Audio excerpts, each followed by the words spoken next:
ఇవాల్టి వీడియో ఆరోగ్యమే మహాభాగ్యం. ఈ వీడియోలో నేను ఉదయం నిద్ర లేచిన వెంటనే పరగడుపున పిల్లలకు ఏమిస్తాను, అవి తాగిన తర్వాత మళ్ళీ ఏమిస్తాను, ఎలాంటి టిఫిన్స్ ప్రిపేర్ చేస్తాను, ఒకవేళ ఇడ్లీ దోశ లాంటివి వేస్తే నా పద్ధతిలో నేనైతే ఎలా వేస్తానో, పప్పు కడిగే విధానం దగ్గర నుండి ఇడ్లీ వేసే ప్రాసెస్ అంతా ఈ వీడియోలో మీకు షేర్ చేస్తాను. ఈ వీడియో మీకు ఎంతో కొంత ఫుడ్ మోటివేషన్లా ఉంటుందండి. అలాగే స్కూల్కి వెళ్ళే చిన్నపిల్లలు మీకుంటే ఈ వీడియో మీకు ఖచ్చితంగా యూజ్ అవుతుందండి. వీడియోనైతే స్కిప్ చేయకుండా చూడడానికి ట్రై చేయండి. పప్పు కడిగే విధానం ఏమిటి, పప్పు కడగడం కూడా చూపిస్తావా, అది కూడా తెలియని వాళ్ళు ఉంటారా సుమా అని అనుకోకండి. చేసే ప్రతి పని ఒక కళేనండి. ప్రతి పనికి ఒక పద్ధతి ఉంటుంది. అలాగే పప్పు కడగడానికి కూడా ఒక పద్ధతి ఉంటుంది. అది ఎలాగో ఏంటో చూసే ముందు పరగడుపున మా పిల్లలకు నేనేమిస్తానో చూసేయండి. ఉదయం నిద్ర లేచిన వెంటనే పిల్లలిద్దరిని బ్రష్ చేసేమని ఫస్ట్ గ్లాస్ వాటర్ తాగమని చెప్తానండి. ఆ గ్లాస్ వాటర్ తాగిన పావు గంట తర్వాత కషాయాలు కానీ ఇలాంటి కాకరకాయ జ్యూసులు లాంటివి కానీ చేసేస్తాను. ఈ కాకరకాయలు మా పెరట్లోవేనండి. 1/2 కేజీ కంటే ఎక్కువ కాస్తే కూర వండుతాను, అంతకంటే తక్కువ కాస్తే ఇలా జ్యూస్ చేసేసి పిల్లలకి ఇస్తాను, నేను తాగుతాను. మనం ఆరోగ్యంగా ఉండాలంటే ఉదయం మనం తాగే వాటికి తినే వాటికి చాలా ఇంపార్టెంట్ ఇవ్వాలండి. మనం రోజంతా ఏం తిన్నామన్న దానికంటే ఉదయం మనం ఏం తిన్నామన్నది చాలా ముఖ్యమండి. ఎందుకంటే రోజంతా ఎనర్జీగా యాక్టివ్గా ఉండేలా చేసేది ఉదయం మనం తిన్న ఫుడ్ని బట్టే ఉంటుంది. అందుకే ఉదయం పిల్లలకు వాళ్ళ గ్రోత్కి హెల్త్కి కూడా యూజ్ అయ్యేలా హెల్తీ జ్యూస్ తయారు చేసిస్తానండి. దీనికోసం నేను పంచదార వాడకుండా తేనె వాడతాను.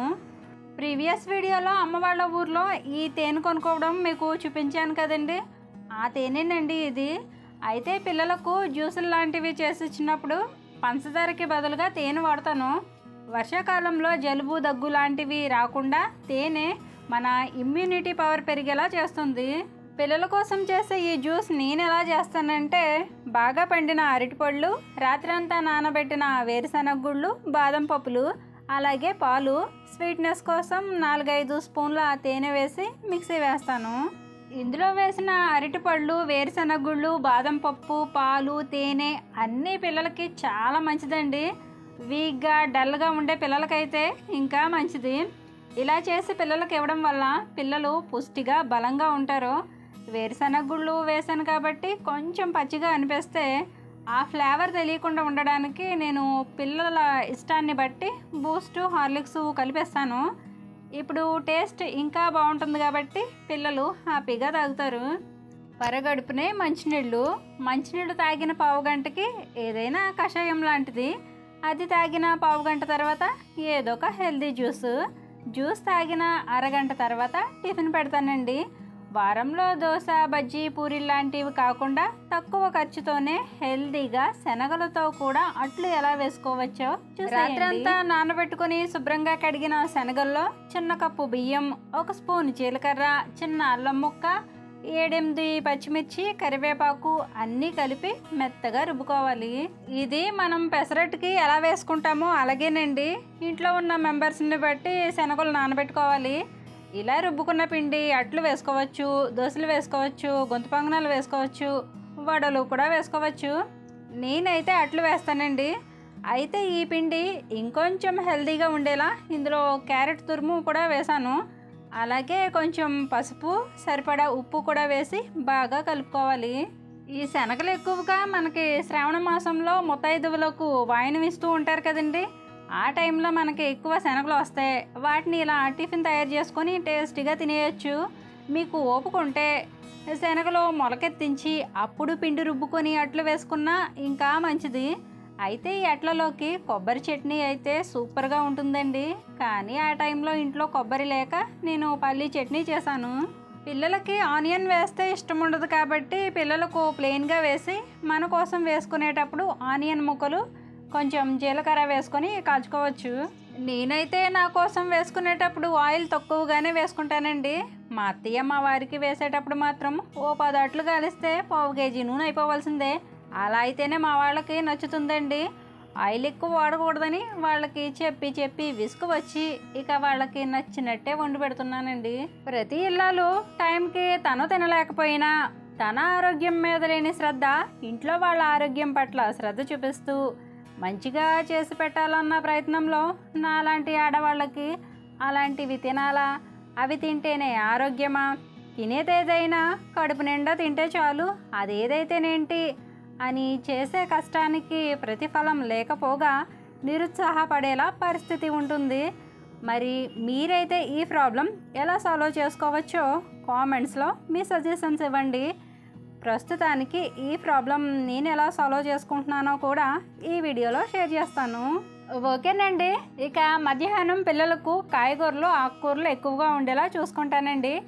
వెజిటబుల్ రైస్ ఎందుకు చూపించానంటే కొంతమంది తల్లులు ఏం చేస్తున్నారంటే సింపుల్గా అయిపోతుందని ఉదయం పిల్లలకు పులిహోరో వామన్నమో ఎగ్ రైసో తాలింపు పెట్టేసి బాక్స్ పెట్టేస్తున్నారు. అలా కాకుండా 3-4 రకాల కూరగాయలు కలిపి వెజ్ రైస్లా వండి పెరుగు చట్నీ చేసి పెట్టేసిన పిల్లలు హ్యాపీగా తింటారని నా చిన్న సజెషన్ అండి. ఎప్పుడైనా టైం కుదరినప్పుడు తప్పదండి, నేనైనా అలానే చేస్తాను అనుకోండి. కానీ మ్యాక్సిమం పిల్లలకు ఫ్రీగా డైజెషన్ అయ్యే ఫుడ్ని పెట్టడానికి ట్రై చేస్తే బాగుంటుందని నా ఉద్దేశం. ఇక సాయంత్రం స్కూల్ నుంచి వచ్చాక ఏదో ఒక ఫ్రూట్ పెడతానండి. ఫ్రూట్స్ అంటే డైలీ ఫ్రూట్స్ కాదులేండి, ఒక్కొక్క రోజు ఒక్కోలా స్నాక్స్ పెడతాను. అవి ఎలాంటివి పెడతానో తర్వాత వీడియోస్లో షేర్ చేస్తానండి. నెక్స్ట్ వచ్చేసి పప్పు కడిగే ప్రాసెస్ అండి. నేను ఇడ్లీకైనా దోసకైనా రాగుల్ని వాడతానండి. ఇడ్లీకి అయితే 1 కప్పు మినపప్పుకి 1/2 కప్పు రాగుల్ని నానబెడతాను. రాగులు కూడా పప్పులో వేసి నానబెట్టేసుకోవచ్చు.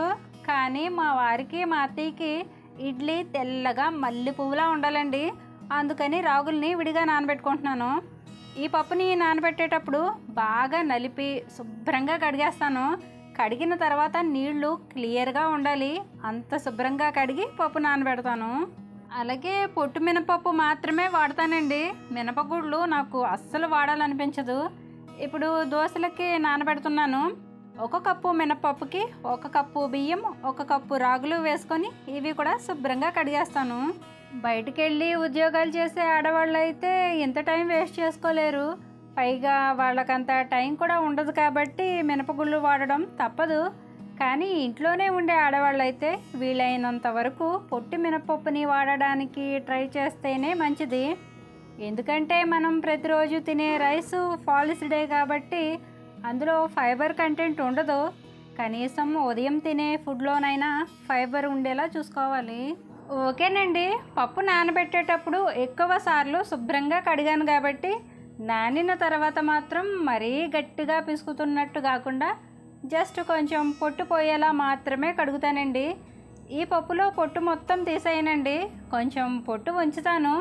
చిరుధాన్యాల్లో కానీ కొన్ని రకాల పప్పుల్లో ఉండే పొట్టులో కూడా పీచు పదార్థాలు ఉంటాయి కాబట్టి ఈ పొట్టు కూడా మన హెల్త్కి మంచిది. ముఖ్యంగా మన జీర్ణ వ్యవస్థకు చాలా మంచిదండి. మనం తినే తిండే మందులు అవ్వాలి కానీ మందులే తిండి అవ్వకూడదని నా అభిప్రాయం. ఇది నేను ప్రెగ్నెన్సీ టైంలో బాగా ఫాలో అయ్యానండి. నేను ప్రెగ్నెన్సీ టైంలో ఒక్కసారి హాస్పిటల్కి వెళ్ళాను. అది కూడా కన్సీవ్ అయ్యానా లేదా అని డౌట్ వచ్చి చెకప్ చేయించుకోవడానికి హాస్పిటల్కి వెళ్ళాను. కన్సీవ్ అని కన్ఫర్మ్ అయిన దగ్గర నుండి డెలివరీ అయ్యేంత వరకు కూడా ఒక కాల్షియం ట్యాబ్లెట్ కానీ ఒక ఐరన్ ట్యాబ్లెట్ కానీ అస్సలు వాడలేదండి. కానీ తిన్న ఫుడ్ బలం ఎక్కువైపోయి ఫస్ట్ డెలివరీకి బాబుకి సిజరిన్ అయిందండి.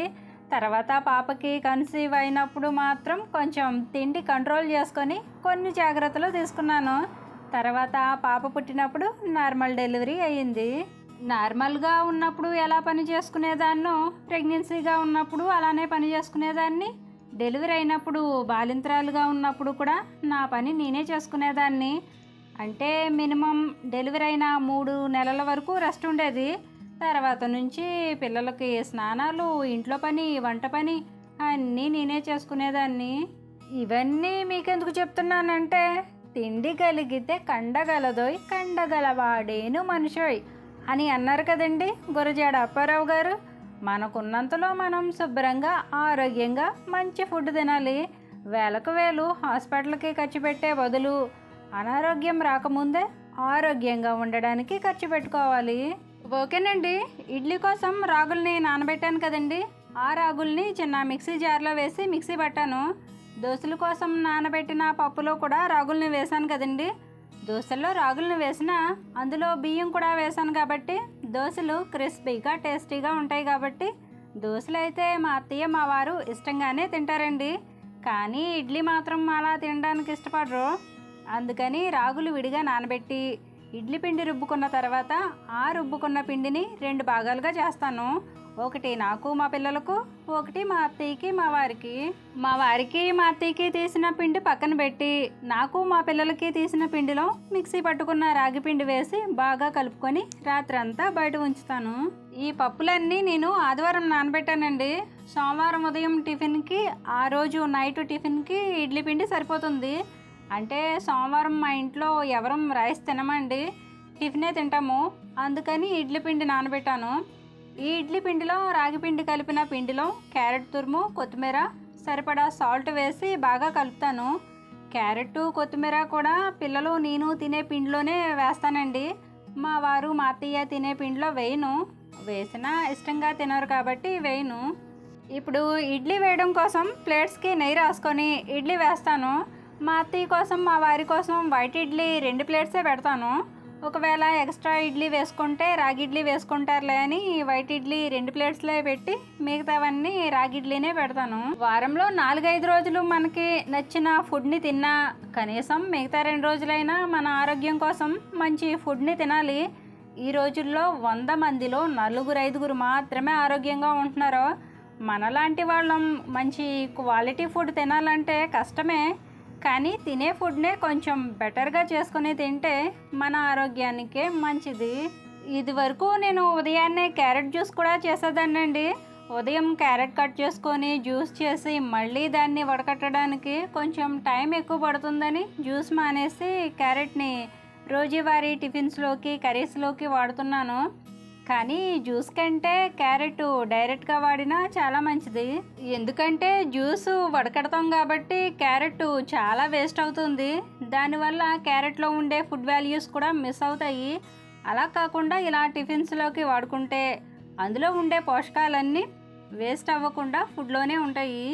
కొత్త వంటలు ఏమైనా నేర్చుకోవాలంటే సోషల్ మీడియాలో చూస్తేనే నూరూరిపోయేలా రకరకాల వంటలు ఎన్నో ఉన్నాయి. ఒకవేళ నేను ఏదైనా వంట ట్రై చేయాలి అనుకుంటే అవి వండే విధానాన్ని బట్టి, అందులో వాడే ఫుడ్ ఐటమ్స్ని బట్టి ట్రై చేస్తాను. మైదాతో కానీ, పంచదారతో కానీ, ఆయిల్తో చేసే డీప్ ఫ్రై ఐటమ్స్ కానీ చాలా తక్కువగా వండుతూ ఉంటానండి. ఒకవేళ నేను ఆయిల్ ఫుడ్ వండాను అంటే అది ప్రత్యేకమైన సందర్భం అయి ఉండాలి. సిరికి ఇడ్లీలో తేనె వేసుకొని తినడం చాలా ఇష్టమండి. అందుకే తన కోసం ఇడ్లీలో తేనె వేస్తున్నాను. చిన్నప్పుడు మా అమ్మ కూడా మాకు ఆవిరి కుడుములు వండి అందులో తేనె వేసిచ్చేది. అదే అలవాటు నేను సిరికి అలవాటు చేశాను. నాని మాత్రం తేనె అంటే అస్సలు ఇష్టం ఉండదండి. జ్యూస్లో అయితేనే తాగుతాడు, కానీ డైరెక్ట్గా తినడానికి ఇష్టపడ్డు. ఇలా ఇంట్లో ఎవరి ఇష్టానికి తగ్గట్టుగా వాళ్ళకి చేసి పెడతానండి. ఇక్కడ చూసారా మా వారు రాగి ఇడ్లీ ఒక్కటైనా తింటారనుకుంటే ఆ ఒక్క ఇడ్లీ కూడా వైట్ ఇడ్లీయే అత్తయ్య పెట్టుకున్న దాంట్లో నుంచి తీసేసుకున్నారు. వీలైనంత వరకు ఇంట్లో వండిన ఫుడ్డే మా ఫ్యామిలీకి పెడతానండి. బయట ఫుడ్ కొనుక్కొని తినడం చాలా చాలా తక్కువ అండి. అలాగే నేను నాటుగుడ్ల కోసం కోళ్ళని కూడా పెంచుతూ ఉంటానండి. 2-3 పెట్టలు వరుసగా గుడ్లు పెడితే ఆ గుడ్లు ఉదయం పూట పిల్లలకి ఉడకబెట్టి పెడతాను. అయితే నేను సమ్మర్లో అమ్మ వాళ్ళ ఇంటికి వెళ్ళాను కదండి. అప్పుడు ఒక పెట్ట బయట గుడ్లు పెట్టేసి 2 పిల్లలనే చేసింది. నేను ఇంట్లో ఉంటే పెట్టని పట్టుకొని గుడ్లు జాగ్రత్త చేసుకునేదాన్ని. నేను లేక గుడ్లు కాకులు తినేసి పెట్ట 2 పిల్లలను మాత్రమే చేసింది.